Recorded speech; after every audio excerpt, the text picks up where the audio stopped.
দেখবেন সকাল সন্ধ্যা গন্ডগোল, মারামারি, হিংসা, বিদ্বেষ। এরকম গণতন্ত্র, যেই গণতন্ত্র বাংলাদেশে আছে, এরকম গণতন্ত্র পৃথিবীর আর কোনো দেশে পাবেন না।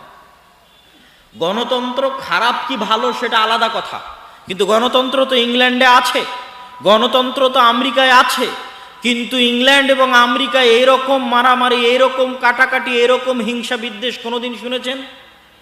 কথা বলেন, কোনোদিন দেখেছেন? কোনোদিনই পাবেন না। কেন? তাদের আত্মমর্যাদা আছে, তারা পৃথিবীকে শাসন করে এসেছে, ওরা হচ্ছে শাসক। আত্মমর্যাদা, আত্মসম্মানের কারণে এই পরিবেশ তৈরি হয় না, মারামারি, কাটাকাটি, হিংসা হিংসি, খামচা খামচির পরিবেশ তৈরি হয় না।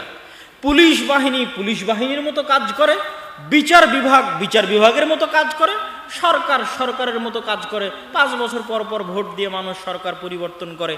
কেউ ক্ষমতায় এসে মনে করে না যে আমি পুলিশকে আমার অধীনে নিয়ে চলে আসব, কেউ ক্ষমতায় এসে মনে করে না যে আমি বিচার বিভাগকে আমার অধীনে নিয়ে চলে আসব। কেন? তারা জন্মগত পৃথিবীকে শাসন করে এসেছে, শিক্ষায় উন্নত, জ্ঞানে উন্নত, ব্যক্তিত্বে, চরিত্রে, আত্মমর্যাদা, আত্মসম্মানে উন্নত, নিচু ছোট চিন্তা ভাবনা নাই। আর আমরা হচ্ছে গোলামি করেছি 150 বছর, 200 বছর। যখন বাদশাহ আলমগীর ছিল তখনকার মুসলমানেরা এরকম ছিল না। মানে আজকের যে মুসলমান, আজ থেকে 300 বছর আগে যখন বাদশাহ আলমগীর এদের শাসন করেছে, তখনকার মুসলমানেরা এরকম ছিল না।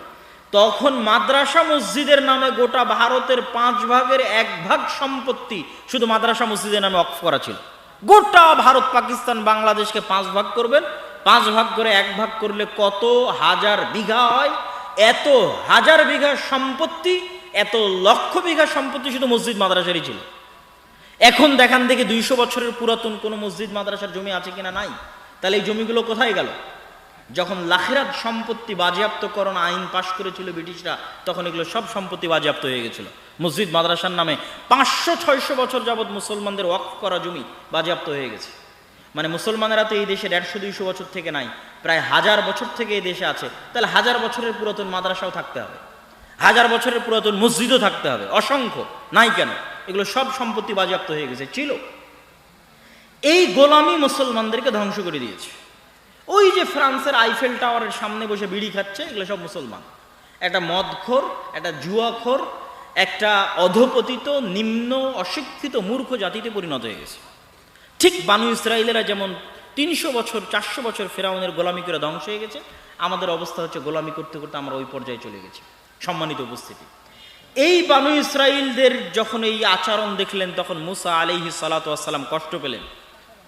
কষ্ট পেয়ে তিনি আল্লাহর কাছে দোয়া করলেন, হে আল্লাহ, আমার মৃত্যু যেন জেরুজালেমের এত নিকটে হয়, যেখান থেকে একটা ঢিল নিক্ষেপ করলে আমার কবরে এসে পড়ে, বা এই মসজিদে আকসা থেকে একটা ঢিল নিক্ষেপ করলে যেন আমার কবরে এসে পড়ে, এত নিকটে আমার মৃত্যু, বা আমার দাফন এবং আমার কাফনের ব্যবস্থা করিয়েন। এটা বুখারীর হাদিস। আল্লাহর নবী বলছেন, আমি ফিলিস্তিনে থাকলে তোমাদের দেখাতাম কোথায় মুসা আলাইহিস সালাতু ওয়াস সালামের কবর রয়েছে। মুসা আলাইহিস সালাতু ওয়াস সালামের মৃত্যুর পরে আসলেন ইউশা বিন নুন। 40 বছরের আজাব শেষ হলো বানু ইসরায়েলের। আজাব শেষ হওয়ার পর ইউশা বিন নুনের নেতৃত্বে তারা জিহাদ করলো। লম্বা ঘটনা। জিহাদের দিন আল্লাহ সূর্য থামিয়ে দিলেন। যুদ্ধের দিন পৃথিবীর ইতিহাসে প্রথম একবার মাত্র আল্লাহ সুবহানাহু ওয়া তাআলা সূর্য থামিয়ে দিয়েছিলেন।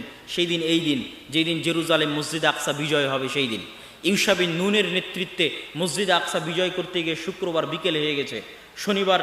শুক্রবারের সন্ধ্যা নামলে শনিবারের দিন শুরু হবে। শনিবারের দিন শুরু হলে যুদ্ধ বিগ্রহ নিষিদ্ধ। সেই দিন অনুযায়ী, মুসা আলাইহিস সালামের দিন অনুযায়ী, তাওরা অনুযায়ী শনিবারের দিন শুরু হলে যুদ্ধ বিগ্রহ নিষিদ্ধ। শুক্রবার সন্ধ্যা হলেই যুদ্ধ বিগ্রহ নিষিদ্ধ হবে। এই জন্য ইউশা বিন নুন আল্লাহর কাছে দোয়া করলেন, আল্লাহুম্মা হবিস আলাইনা ইয়া শামস ইন্নাকা মা'মুরা ওয়া আনা মা'মুরুন। হে সূর্য, তুমি আদিষ্ট আর আমিও আদিষ্ট। হে আল্লাহ, এই সূর্যকে আপনি আমাদের উপর থামিয়ে দিন, যেন যুদ্ধ শেষ করে বাইতুল মুকাদ্দাস মসজিদে আকসা বিজয় করতে পারি। আল্লাহর নবী বলছেন যে ইন্না শামসা লাম তুহবাস লিবাশারিন, পৃথিবীতে কোনোদিন সূর্য কোনো মানুষের জন্য থামেনি, ইল্লা লিইউশা বিন নুন, একমাত্র ইউশা বিন নুন এবং বানু ইসরাইলের জন্য আল্লাহ সূর্য থামিয়ে দিয়েছিলেন, যেন তারা মসজিদে আকসা বিজয় সম্পূর্ণ করতে পারে। কত বড় নিমক হারাম জাতি, চোখের সামনে দেখলো সূর্য থেমে গেছে। এই সূর্য থামানোর মাধ্যমে আল্লাহ তাদের মসজিদে আকসা বিজয় করার সুযোগ দিলেন। এবার আল্লাহ তাদেরকে আদেশ দিচ্ছেন, শোনো, যখন তোমরা কারিয়ায় প্রবেশ করবে, আমি তাদেরকে বলে দিলাম, যখন তোমরা এই শহরে প্রবেশ করবে তখন তোমরা বলবে হিত্তাতুন নাগফির লাকুম, তোমরা মুখে উচ্চারণ করবে হিত্তাহ, আমি তোমাদের ক্ষমা করে দিব। হিব্রু ভাষায় হিত্তা হচ্ছে আস্তাগফিরুল্লাহ, আরবিতে আস্তাগফিরুল্লাহ আল্লাযী লা ইলাহা ইল্লা হুয়াল হাইয়ুল কাইয়্যুম ওয়া আতুবু ইলাইহি, বা আরবিতে আস্তাগফিরুল্লাহ হচ্ছে হিব্রুতে হিত্তা। তোমাদের যে এত বড় অপরাধ, এত বড় গুনাহের পরও আমি মসজিদ আকসা বিজয় করার সুযোগ দিচ্ছি, তোমরা যখন জেরুজালেমে প্রবেশ করবে মুখে বলবে আস্তাগফিরুল্লাহ, আর মাথা থাকবে নিচু, সিজদারত অবস্থায় এই শহরে প্রবেশ করবে। এবার আল্লাহ নিজে কোরআনে বলছে, আল্লাহ সুবহানাহু ওয়া তাআলা নিজে কোরআনে বলছে যে বানু ইসরাইল যখন আল্লাহ সুবহানাহু ওয়া তাআলার এত বড় নিয়ামত দেখার পরও জেরুজালেমে প্রবেশ করলো, তখন পিছন আগে দিল, মাথা আগে নয়, মাথা উঁচু রেখে পিছন আগে ঠেলে শহরে দিল, আর মুখে উচ্চারণ করলো হিনতাতুন। হিনতাতুন মানে হচ্ছে গমের দানা। বলেন নাউজুবিল্লাহ। কত বড় নিমক হারাম কম চোখের সামনে দেখলো যে আল্লাহ সূর্য থামিয়ে দিয়েছে, তবু আল্লাহর এই উপস্থিত আদেশ লঙ্ঘন করে দিল।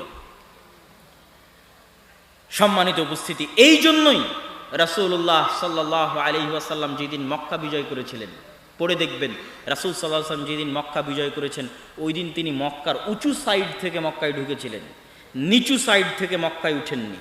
তিনি মক্কায় নামবেন, কাবায় নামবেন, তো যেই দিক মক্কা শহরের উঁচু সেই দিক থেকে নামবেন। তো মক্কা শহরের উঁচু দিক থেকে নামছিলেন, এমনিতেই উট হেলেছিল, রাসূলুল্লাহ সাল্লাল্লাহু আলাইহি ওয়াসাল্লাম তার মস্তক আরো হেলিয়ে দিলেন। সাহাবীরা বলছে উটের যে হাওদাজ আছে সেই হাওদাজের সাথে তার কপাল লেগে গেল, আর তিনি মুখে আল্লাহ সুবহানাহু ওয়া তাআলার তাসবিহ, আল্লাহ সুবহানাহু ওয়া তাআলার প্রশংসা পাঠ করতে থাকলেন আর মক্কায় প্রবেশ করতে থাকলেন। এটা হচ্ছে বানু ইসরাইলের বিপরীত আচরণ। মুহাম্মদ সাল্লাল্লাহু আলাইহি ওয়াসাল্লাম আল্লাহর শুকরিয়া আদায় করছেন এবং আল্লাহকে সিজদা করে, মক্কা আল্লাহ বিজয় করার সুযোগ দিয়েছে, আল্লাহকে সিজদা করে চলন্ত অবস্থায় তিনি সিজদারত অবস্থায়, তাসবিহরত অবস্থায় মক্কায় প্রবেশ করেছেন। সম্মানিত উপস্থিতি, এই নিমক হারামিগুলো হচ্ছে আমাদের মধ্যে প্রবেশ করেছে। আল্লাহ তাদের এই নিমক হারামির জন্য বড় বড় শাস্তি দিয়েছে। দুইবার আল্লাহ সুবহানাহু ওয়া তাআলা তাদেরকে শাস্তি দিয়ে ধ্বংস করে দিয়েছে। আর যখন ইয়াহইয়া আর জাকারিয়াকে হত্যা করেছে এই কওম, তখন আল্লাহ তাদের চিরদিনের জন্য অভিশপ্ত করে দিয়েছে। গায়রিল মাগদুবি আলাইহিম, চিরদিনের জন্য অভিশপ্ত করে দিয়েছে। ইউশা বিন নুনের পরে এই জেরুজালেমে শাসন কায়েম করলেন দাউদ আর সুলাইমান। অন্তত 200-300 বছর পরে হবে দাউদ আর সুলাইমান এখানে শাসন কায়েম করলেন। পৃথিবীর সবচেয়ে বড় রাজত্ব কায়েম হলো জেরুজালেমে। আর মসজিদে আকসা দ্বিতীয়বার নির্মাণ করলেন সুলাইমান আলাইহিস সালাতু ওয়াস সালাম। দাউদ এবং সুলাইমানের আরো পরে চলে আসেন ওয়াইদ ক্বালাত ইমরাতু ইমরান রাব্বি ইন্নী নাযারতু লাকা মা ফি বাতনি মুহাররারান ফাতাকাব্বাল মিন্নি। যখন ইমরানের স্ত্রী আল্লাহর কাছে দোয়া করলো, আল্লাহ আমার পেটে যে সন্তান আছে আপনার রাস্তায় ওয়াকফ করে দিলাম। ফালাম্মা ওয়াদাআতহা ক্বালাত রাব্বি ইন্নী ওয়াদাতুহা উনসা। যখন সন্তান প্রসব হলো বলছে মেয়ে সন্তান প্রসব করেছি, এখন কি হবে? সেই মেয়ে সন্তান হলো মারিয়াম, যাকে এই মসজিদে আকসা পরিষ্কার পরিচ্ছন্ন রক্ষণাবেক্ষণের দায়িত্ব দেওয়া হলো। তাহলে এই যে এতগুলো নবীকে আমরা এই মসজিদের সাথে সম্পৃক্ত করে দিলাম, কতগুলো নবীকে, ইব্রাহিম থেকে শুরু করে, ইসহাক ইয়াকুব থেকে শুরু করে, ইউসুফ থেকে শুরু করে, মুসা থেকে শুরু করে, দাউদ সুলাইমান থেকে শুরু করে মারিয়াম পর্যন্ত। মারিয়ামের ছেলে ঈসা এই শহরে জন্মগ্রহণ হয়েছে, ঈসা আলাইহিস সালাতু ওয়াস সালাম। তারা বলে ঈসা আলাইহিস সালাতু ওয়াস সালামকে তারা বলে জেসাস, আর মারিয়ামকে বলে মা মেরি, আর মুসা আলাইহিস সালাতু ওয়াস সালামকে বলে মোজেস। নাম একই, ব্যক্তি একই, উচ্চারণের পার্থক্য। এটার সাথে আরো একজনকে যুক্ত করে দিতে হবে মসজিদে আকসার সাথে, তিনি হচ্ছে লূত আলাইহিস সালাতু ওয়াস সালাম। আল্লাহ সুবহানাহু ওয়া তাআলা কোরআন মাজিদে বলছেন ওয়ানাজ্জাইনাহু ওয়া লূতান ইলাল আরদিল্লাতী বারাকনা ফিহা লিল আলামিন। আমি লূতকে এবং ইব্রাহিমকে ওই মাটিতে আশ্রয় দিয়েছি যেই মাটিতে আমি বরকত রেখেছি সারা পৃথিবীর মানুষের জন্য। বলেন আল্লাহু আকবার। সারা পৃথিবীর মানুষের জন্য বরকত রেখেছি ওই মাটিতে যেই মাটিতে আমি ইব্রাহিম আর লূতকে আশ্রয় দিয়েছি। ইব্রাহিমকে ইরাক থেকে বাপ তাড়িয়ে দিল, আশ্রয় দিলাম জেরুজালেমে, আর লূতকে তার শহর উল্টিয়ে দিলাম, লূতের শহর উল্টিয়ে দেওয়ার পরে লূতকে আশ্রয় দিলাম এই মাটিতেই। সমসাময়িক লূত এবং ইব্রাহিম আলাইহিস সালাতু ওয়াস সালাম একই যুগের। তো জর্ডানের ডেড সির ওই সাগর উল্টিয়ে দেওয়ার পরে, ওই শহর উল্টিয়ে দেওয়ার পরে লূতকে আশ্রয় দিলাম জেরুজালেমে, আর বাপ তাড়িয়ে দেওয়ার পর ইব্রাহিমকে আশ্রয় দিলাম জেরুজালেমে। এতগুলো নবীর আমরা সম্পর্ক তৈরি করে দেখালাম এই জেরুজালেমের সাথে। আমাদের নবীর ছোট্ট দুইটা সম্পর্ক। সুবহানাল্লাযী আসরা বিআবদিহি লাইলাম মিনাল মাসজিদিল হারামি ইলাল মাসজিদিল আকসা আল্লাযী বারাকনা হাওলাহু। মহা পবিত্র সেই সত্তা যিনি তার বান্দা, যিনি তার দাস, তার গোলাম মুহাম্মদ সাল্লাল্লাহু আলাইহি ওয়াসাল্লামকে সফর করিয়েছেন। মুহাম্মদ সাল্লাল্লাহু আলাইহি ওয়াসাল্লামকে সফর করিয়েছেন মক্কার কাবা থেকে জেরুজালেমের মসজিদ আকসা পর্যন্ত। কোন মসজিদ আকসা? আল্লাযী বারাকনা হাওলা, যেই মসজিদ আকসার চারিদিক আমি আল্লাহ ঘিরে রেখেছি বরকত দিয়ে। আল্লাহু আকবার। কোরআনের আয়াত, আল্লাহ সুবহানাহু ওয়া তাআলা বলছেন মসজিদ আকসার চারিদিকে ঘিরে রাখা আছে বরকত দিয়ে। সেই মসজিদ আকসায় আমি সফর করিয়েছি আমার বান্দা মুহাম্মদ সাল্লাল্লাহু আলাইহি ওয়াসাল্লামকে, যেখানে তিনি সকল নবীর ইমামতি করেছেন, বোরাক বেঁধে রেখেছেন, সেখান থেকে আসমানে সফর করেছেন, আবার আসমান থেকে মসজিদ আকসা হয়ে ফিরে তিনি কাবায় চলে এসেছেন, মক্কায় চলে এসেছেন। সম্মানিত উপস্থিতি, আল্লাহর নবীর পরে জেরুজালেম বিজয় করেছেন ওমর রাদিয়াল্লাহু তাআলা আনহু। আল্লাহর নবীর জীবদ্দশায় আরেকটি ছোট্ট ঘটনা হচ্ছে, ক্বাদ নারা তাকাল্লুবা ওয়াজহিকা, আমি দেখছি বারবার আপনার চেহারা আসমানের দিকে। কেন? আমাদের দিনের প্রথম কেবলা ছিল মসজিদে আকসা, প্রথম কেবলা। প্রথম যখন সালাত ফরজ হয়, তখন সালাত ফরজ হওয়ার পরে যেই দিকে মুখ করে সালাত আদায় করতে হতো সেটা হচ্ছে মসজিদে আকসা। তো মদিনায় হিজরত করার আগ পর্যন্ত আল্লাহর নবীর কোনো কষ্ট হতো না। কেন কষ্ট হতো না? আল্লাহর নবী কাবা ঘরের এমন জায়গায় দাঁড়াতেন, মসজিদে আকসা মুখী হয়ে সালাত আদায় করার জন্য কাবার এমন জায়গায় দাঁড়াতেন যে কাবাও সামনে হতো, মসজিদে আকসার দিকেও মুখ হতো। এটা কঠিন কিছু না, আপনি তো কাবার চারিদিকে মুখ করে সালাত আদায় করতে পারবেন। তো আমি কাবার এমন দিকে মুখ করে সালাত আদায় করতাম, যেই দিকে মুখ করে সালাত আদায় করলে সামনে কাবা, আবার কি পড়বে? মসজিদে আকসা জেরুজালেম পড়বে। তো এই জন্য মক্কায় আল্লাহর নবীর কোনো কষ্ট হতো না। আমি সামনে কাবাও রেখেছি, আবার কেবলাও করেছি মসজিদে আকসার দিকে। কিন্তু মক্কা থেকে যখন মদিনায় গেলেন, দুটো তো আর একসাথে হয় না। কাবা একদিকে, জেরুজালেম আর একদিকে, একসাথে তো দুটাকে তিনি কেবলা বানাতে পারছেন না। তখন থেকে তার কষ্ট শুরু হলো। তখন থেকে তিনি আসমানের দিকে তাকাতেন, কেবলা যেন কাবা করে দেওয়া হয়, এই মর্মে। তাহলে আমাদের মসজিদে আকসার সাথে আমাদের দ্বিতীয় আর একটা সম্পর্ক হচ্ছে, মসজিদে আকসা আমাদের প্রথম কেবলা।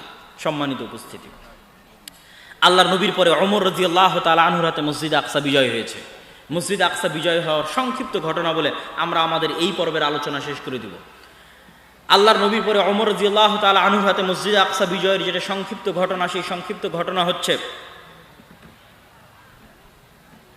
মসজিদে আকসা বিজয়ের পূর্বে সবচেয়ে বড় যে যুদ্ধ, সেই যুদ্ধের পূর্বে ওমর রাদিয়াল্লাহু তাআলা আনহু খালিদ বিন ওয়ালিদকে প্রধান সেনাপতির পদ থেকে অপসারণ করেছিলেন, আর আবু উবাইদা ইবনুল জাররাহকে প্রধান সেনাপতির দায়িত্ব দিয়েছিলেন।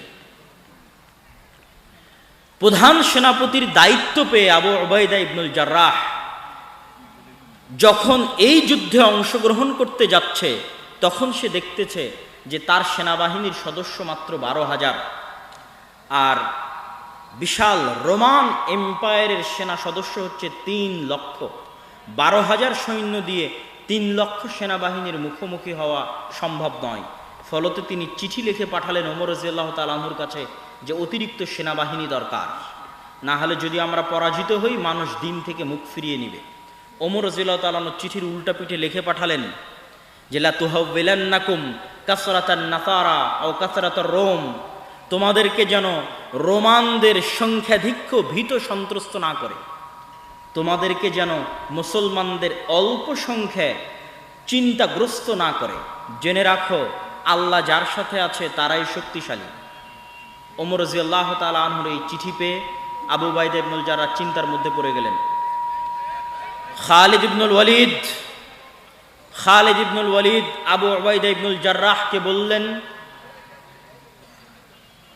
হে প্রধান সেনাপতি আবু উবাইদা ইবনুল জাররাহ, আজকের দিনের জন্য আপনি যুদ্ধের দায়িত্ব আমাকে ছেড়ে দেন। কাগজে কলমে প্রধান সেনাপতি আপনি, কিন্তু আজকের যুদ্ধের প্রধান সেনাপতি আমি। আবু উবাইদা ইবনুল জাররাহ খালিদ বিন ওয়ালিদের হাতে প্রধান সেনাপতির দায়িত্ব ওই দিনের জন্য ছেড়ে দিলেন। সংক্ষিপ্ত আকারে কথা হচ্ছে, 6 দিন যুদ্ধ হলো। 6 দিন যুদ্ধের পর মুসলমানেরা যুদ্ধে বিজয় করে 4 ভাগে ভাগ হয়ে আজকের যে গাজার নাম শুনছেন, এই গাজা প্রথম বিজয় হয়। ফিলিস্তিনে ইসলাম প্রবেশের পথে প্রথম বিজয় হয় হচ্ছে Gaza, Haifa, Hakka, Tel Aviv, এগুলো সব শহর মুসলমানের আস্তে আস্তে বিজয় করতে লাগলো। বিজয় করতে করতে চারিদিক থেকে জেরুজালেমকে ঘিরে ফেললো, কেন জেরুজালেম ছিল হেডকোয়ার্টার। চারিদিক থেকে যেই দিন জেরুজালেমকে ঘিরে ধরা হয়, সেদিন ওখানে সাহাবি ছিল 4,000 সাহাবি উপস্থিত ছিল জেরুজালেম বিজয়ে। 1 মাস যাবৎ জেরুজালেম ঘিরে রাখার পরেও পাদ্রী চাবি হস্তান্তর করেনি। শর্ত দিল আমিরুল মুমিনিন মদিনা থেকে আসলে চাবি হস্তান্তর করা হবে। আমিরুল মুমিনিন মাত্র একজন গোলাম, একজন ক্রীতদাস সাথে নিয়ে এই দীর্ঘ 1500 কিলোমিটারের পথ উটের পিঠে চড়ে রওনা দিলেন মদিনা থেকে জেরুজালেম। আর এই দীর্ঘ 1500 কিলোমিটারের পথে কখনো তিনি উটের পিঠে, কখনো তার চাকর উটের পিঠে, এইভাবে আস্তে আস্তে যখন জেরুজালেমের গেটে প্রবেশ করবেন তখন ওমর রাদিয়াল্লাহু তাআলা উটের রশি ধরে টানছেন আর তার চাকরকে বসানো আছে উটের পিঠে। ঘটনা সত্য, সানাদ সহি। আবু উবাইদা ইবনুল জাররাহ হন্তদন্ত হয়ে ছুটে গেছেন ওমর রাদিয়াল্লাহু তাআলার কাছে, গিয়ে বলছেন, করেছেন কি আমিরুল মুমিনিন, ইন্নার রহমান ইয়ানজুরু ইলাইনা নাজরাতা কিল্লাহ, আপনি আমিরুল মুমিনিন হয়ে উটের রশি ধরে টানছেন আর গোলাম চাকরকে বসিয়ে রেখেছেন উটের পিঠে, গায়ে জীর্ণ শীর্ণ জামা, ছেঁড়া ফাটা টুটা ফাটা জামা। আপনাকে দেখে আজকে বিশাল রোমান এম্পায়ারের হাজার হাজার পাদ্রী অপেক্ষায় আছে। গোটা রোমান এম্পায়ারের হাত থেকে কোন মসজিদে আকসা, কোন জেরুজালেম ছুটে যাচ্ছে, যেই মসজিদে আকসা ইব্রাহিম, ইসহাক, ইয়াকুব, তারপরে পরবর্তীতে দাউদ, সুলাইমান, তার পরবর্তীতে ঈসা, তারপরে হচ্ছে ইয়াহইয়া, জাকারিয়া, ইহুদিদের দিনের কথা বলেন, খ্রিস্টানদের দিনের কথা বলেন, তাদের সকল স্মৃতি, সকল ঐতিহ্য, সকল কিছু হচ্ছে এই জেরুজালেম কেন্দ্রিক। সেটা সব তাদের হাত থেকে চলে যাচ্ছে। আজকের বিশ্বের যারা শাসক তাদেরকে বলেন তোমাদের গোটা পৃথিবী দিয়ে দেবো, জেরুজালেম ছেড়ে দাও, দিবে না। কেননা জেরুজালেমে ঈসা আলাইহিস সালাতু ওয়াস সালামের জন্ম হয়েছে, কেমনে দিবে? বলেন তোমাদের সারা পৃথিবী দিয়ে দিচ্ছি, জেরুজালেম দিয়ে দাও, দিবে না। কেননা দাউদ আর সুলাইমান জেরুজালেমে শাসন প্রতিষ্ঠা করেছিলেন, কেমনে দিবে? ইউশা বিন নুন জেরুজালেম বিজয় করেছিলেন, তারা তো ওইটারই দাবিদার। দাবিতে সত্য মিথ্যে সেটা পরের কথা, কিন্তু ওইটারই দাবিদার, এই জন্য দিবে কেমনে? এই জন্য পৃথিবীর সবচেয়ে বড় যুদ্ধগুলোর একটা যুদ্ধ এই জেরুজালেমেই সংঘটিত হবে। কিয়ামতের পূর্ব মুহূর্তের সকল মালহামাগুলো শামে সংঘটিত হবে, মক্কা আর মদিনায় হবে না। এই জন্য যে মক্কা মদিনা চিরদিনের জন্য ফিতনা মুক্ত, দাজ্জালের প্রবেশ মক্কা মদিনায় নিষিদ্ধ। যেহেতু মক্কা মদিনা চিরদিনের জন্য ফিতনা মুক্ত, এই জন্য মক্কা মদিনায় কোনো যুদ্ধ হবে না কিয়ামতের পূর্ব মুহূর্তে। মক্কা মদিনায় দাজ্জালও প্রবেশ করবে না। কিয়ামতের পূর্ব মুহূর্তের সব যুদ্ধ হবে এখানে। কিয়ামতের পূর্ব মুহূর্তের সব যুদ্ধ হবে শামে, ফিলিস্তিনে, ইসরায়েলে, জেরুজালেমে, মসজিদে আকসা এবং তার আশেপাশে। কিয়ামতের পূর্ব মুহূর্তের সকল বড় যুদ্ধগুলো সংঘটিত হবে। আর এত বড় ক্রাইটেরিয়া, এত বড় কারণ পৃথিবীতে আর নাই যেখানে এত বিশাল যুদ্ধ হতে পারে। কেননা এত এই জিনিসের যত লোক দাবিদার, আর পৃথিবীতে এরকম কিছু নাই যেটার এত লোক দাবিদার। পৃথিবীর 90% মানুষ এটার দাবিদার, তথা 90% মানুষ এটার জন্য যুদ্ধে জড়িয়ে যেতে পারে। আমেরিকা, ইউরোপ থেকে শুরু করে, ইসরায়েল থেকে শুরু করে গোটা মুসলিম বিশ্ব, গোটা ইউরোপ এই যুদ্ধে জড়িয়ে যেতে পারে। গোটা রাশিয়া, গোটা ইউক্রেন সব এই যুদ্ধে জড়িয়ে যেতে পারে। কেননা এটার দাবিদার হচ্ছে পৃথিবীর 90% মানুষ, তথা পৃথিবীর তিনটা আব্রাহামিক রিলিজিয়ান, সেমেটিক রিলিজিয়ানের মানুষ এটার দাবিদার। সম্মানিত উপস্থিতি, ওমর রাদিয়াল্লাহু তাআলা আনহুকে আবু উবাইদা ইবনুল জাররাহ বলছে, করেছেন কি? আজকে এত বড় বিজয়, কত বড় বিজয় সেটার বর্ণনা দিলাম যে এত বড় বিজয়। এই বিজয়ের দিনে আপনি নিজে রশি ধরে টানছেন আর গায়ে জীর্ণ শীর্ণ কাপড় পরে আছেন, রোমানরা কি মনে করবে? ওমর রাদিয়াল্লাহু তাআলা আনহু বললেন, শোনো, কুন্না কওমান আদিল্লাহ, আমরা ছিলাম জাহেল, মূর্খ, অজ্ঞ জাতি, পৃথিবীতে আমাদের কেউ চিনত না। মক্কায় কোনোদিন রাজত্ব কায়েম হয়নি, তথা মক্কা কেন্দ্রিক কোনো শাসন ব্যবস্থা অতীতে কোনোদিন তৈরি হয়নি। মক্কা কেন্দ্রিক কোনো রাজত্ব অতীতে ছিল না। আপনি ইতিহাসের পাতা খুলে দেখেন, ছিল পারস্য এম্পায়ার আর রোমান এম্পায়ার, ইরান কেন্দ্রিক আর রোম কেন্দ্রিক। মক্কা কেন্দ্রিক কোনো শাসন ব্যবস্থা অতীতে তৈরি হয়নি, রাজত্ব। তা আমরা ছিলাম মক্কার রাখাল, মরুভূমির রাখাল, জাহেলি যুগে কেউ আমাদের চিনত না। আর সেই জায়গা থেকে আজ 20, 25, 30 বছরের ব্যবধানে রোমানদের সবচেয়ে বড় হেডকোয়ার্টার আমি বিজয় করছি মদিনা থেকে এসে। আ'আজ্জানাল্লাহু বিল ইসলাম, এই বিজয় আল্লাহ সুবহানাহু ওয়া তাআলা আমাদেরকে দিয়েছে ইসলাম মানার কারণে। বলেন আল্লাহু আকবার। এই জায়গার মধ্যে আমাদের আজকের বক্তব্যের সকল সারমর্ম আছে। ওই বানু ইসরায়েলের হাত থেকে আল্লাহ জেরুজালেম 2বার ছিনিয়ে নিয়েছে। তাদের উপর অভিশাপ দিয়েছে কেন? ওরা সকাল সন্ধ্যা আল্লাহর কথা অমান্য করত, সকাল সন্ধ্যা আল্লাহর পাঠানো নবীদের জবাই করত, এটা ছিল তাদের স্বভাব। আর আজকেও আল্লাহ মসজিদে আকসা আমাদের থেকে ছিনিয়ে নিয়েছে, এটা আল্লাহর আযাব। আমাদের আমলের কারণে, আমাদের গুনাহের কারণে আল্লাহ সুবহানাহু ওয়া তাআলা আমাদেরকে এই তৌফিক দেয় না।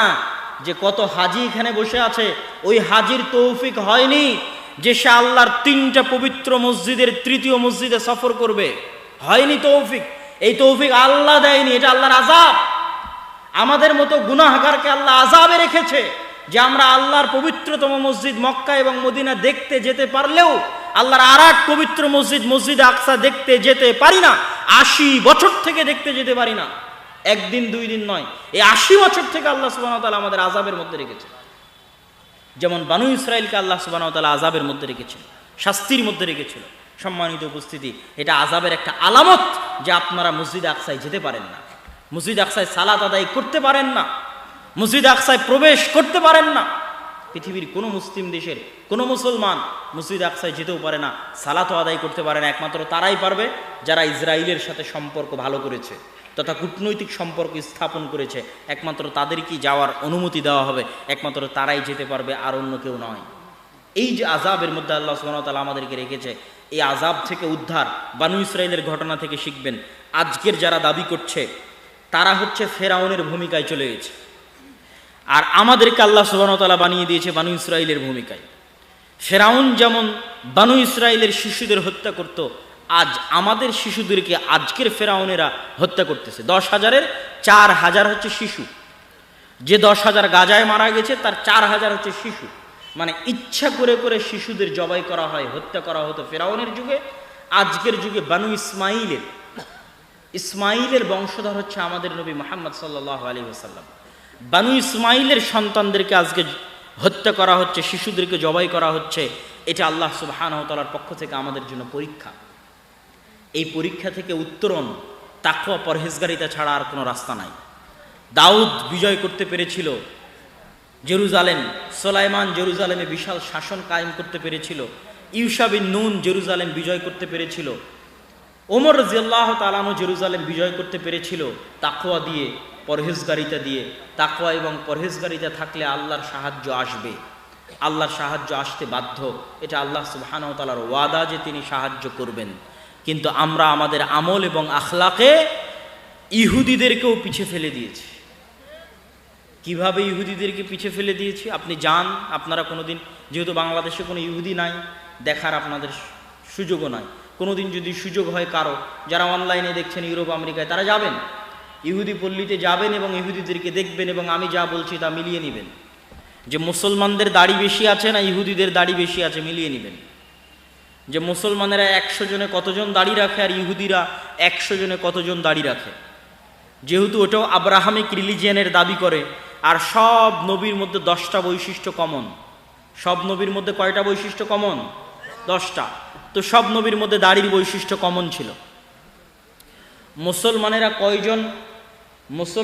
কয়জন মাথায় টুপি দেয় আর ইহুদিরা কয়জন মাথায় টুপি দেয়? আজকে থেকে ভিডিও দেখবেন, ইউটিউবে সার্চ দিয়ে ভিডিও দেখবেন যে টুপিবিহীন কোনো ইহুদিকে আপনি দেখতে পান কিনা, টুপি ছাড়া। আর মুসলমানেরা কয়জন মাথায় টুপি দেয়?